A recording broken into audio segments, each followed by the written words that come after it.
d'entre eux se consacrent à plein temps au service de l'Église et du ministère, et les 2 autres sont fortement engagés dans l'Église du Seigneur. Et je vous en témoigne personnellement parce que je fais partie de ces enfants. La Bible dit, le témoignage de l'Éternel est fidèle, il rend les simples sages. Psaume 19. 7. La pratique régulière de discipline spirituelle a pour effet de faire grandir en sagesse. Mais, le psalmiste ajoute un effet supplémentaire dans les versets suivants.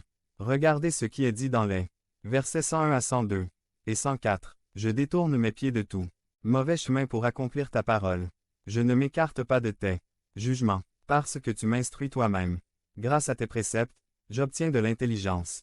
C'est pourquoi je déteste toutes les voies du mensonge. Le deuxième effet de la pratique de la discipline spirituelle est qu'elle vous aide à vous éloigner de la pratique du péché. Une méditation constante et une obéissance disciplinée nous aident à nous séparer de la pratique du péché, pour retenir nos pieds de toute mauvaise voie, pour ne pas nous éloigner des saintes lois de Dieu. Un proche non-croyant a offert à mon fils Josué, quand il était petit, le film Madagascar alors qu'il n'était même pas sorti au cinéma.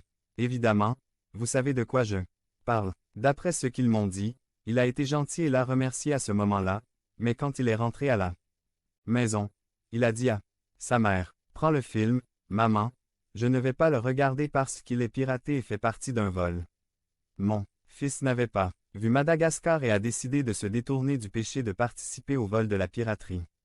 Plus nous pratiquons les disciplines spirituelles, plus nous sommes forts pour surmonter les tentations, éviter les chemins pécheurs et nous séparer de tout ce qui nuit à notre relation avec.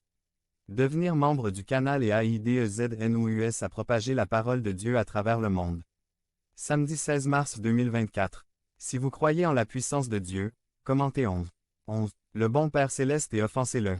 Le psalmiste, une fois de plus, nous laisse voir son amour pour Dieu.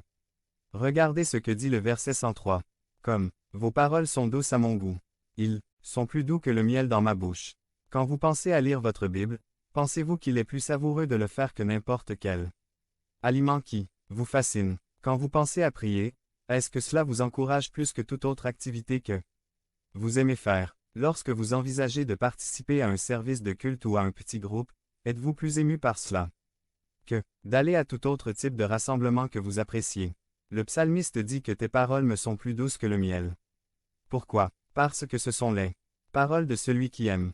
Il n'y a pas de mot plus doux et plus important que ceux-là. Ce sont des paroles qui donnent la sagesse et vous détournent du péché. Par conséquent, parce qu'il aime tellement son Dieu, le psalmiste passe toute la journée à méditer et à pratiquer des disciplines spirituelles. Et cela, à son tour, alimente encore plus son